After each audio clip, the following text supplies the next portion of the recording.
Comme un feu de signalisation, cette banderole qui flotte dans les airs interpelle les familles pour une prise en compte des dangers liés à l'autisme et la prise en charge de la maladie pour une meilleure éducation de l'enfant autiste tel que défini. L'autisme, c'est un trouble envahissant du développement. C'est vrai qu'on ne l'appelle plus comme ça, mais je le dis pour qu'on voie que c'est un trouble qui va altérer le mode de fonctionnement des différents aspects du développement de l'enfant.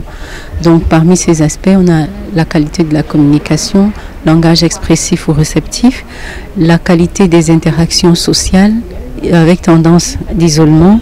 C'est à l'occasion de la journée mondiale de sensibilisation sur l'autisme qui se célèbre le 2 avril que s'est tenue ce 1er avril 2017 à la place Saint-David de Douala une journée de sensibilisation sous le thème vers l'autonomie et l'autodétermination, visant plusieurs buts.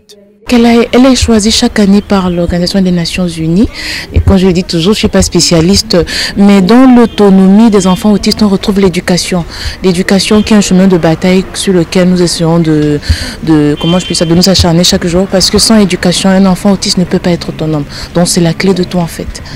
Organisée par l'association de sensibilisation sur l'autisme, cette journée a permis aux spécialistes de la maladie de questionner les politiques de lutte contre l'autisme.